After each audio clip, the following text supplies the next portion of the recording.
मुझे हकीम जी के पास जाना चाहिए।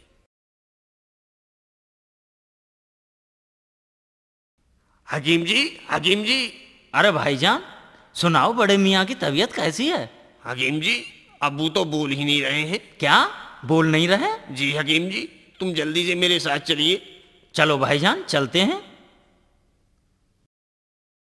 कितनी पुड़िया दी? हकीम जी, बस एक ही पुड़िया दी है। अच्छा, इसका मतलब तो दवा बड़ी कारगर साबित हुई। एक बात बताओ, पुड़िया के बाद कितनी बार पखाना गए? जी यही कोई 5 बार। 5 बार?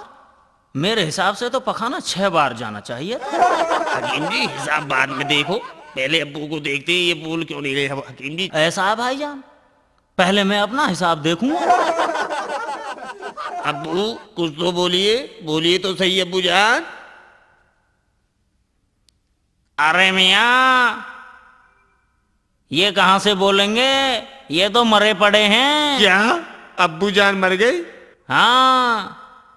हकीम जी, अब्बू जान मर गए। हकीम जी, मेरे अब्बू मर गए। हाय अल्लाह, अब मैं क्या करूं, मेरे अब्बू मर गए। हाय। मियाँ शेख, निकल ले यहाँ से, निकल ले अब यहाँ से।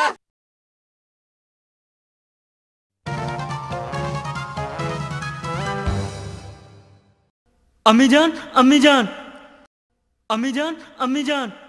अरे क्या हो गया? कैसे हाँफ रही है? जल्दी से सामान बांध लो। सामान बांध लो? हाँ अम्मी, अब इस गांव में और नहीं रहेंगे। पर क्यों? सारा गांव हमारा दुश्मन बन चुका है। गांव दुश्मन बन चुका है? हाँ अम्मी।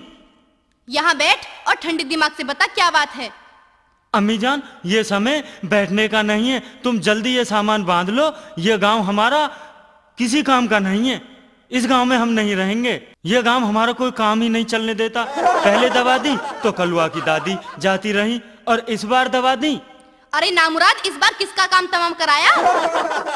जमील के अब्बू। क्या? हाँ अम्मी जान, इस बार जमील के अब्बू हाथ से निकल गए। अरे ये सब कैसे हो गया? पता नहीं अम्मी जान, जो दवाई हकीम जी मरीजों को देते थे, मैंने तो वही दवाई जमील के अब्बू को दी थी। उनको क्या बीमारी थी? उनको अम्मी बहुत जोर से दस्त हो रहे थे। तूने कौन सी दवा जमील के अब्बू को दे दी? जमाल गोटा। क्या? जमाल घोटा? हाँ अम्मी जान। अरे नामुराद, दस्तों में जमाल घोटा दिया जाता है क्या? वो मरते ना तो क्या होता? मेरे सामने एक पेट के रोगी को हकीम जी ने जमाल गोटा दिया था, तो मैंने सोचा इनका भी पेट खराब है, इनको भी मैं पेट ठीक करने के लिए जमाल गोटा दे दूं। अब वो मर गए तो इसमें मेरी क्या गलती है अम्मी? अरे कमबख्त, तूने मुझे कभी चैन से जीने नहीं दिया, कभी चैन से रोटी नहीं खाने दी। एक ही दिन में इतना बड़ा हकीम बन गया कि दुकान भी खोल ली और पहले दिन में आदमी को भी मार दिया। तू ये घर छोड़कर कहीं बाहर निकल जा, चला जा यहाँ से मेरी नजरों के सामने से।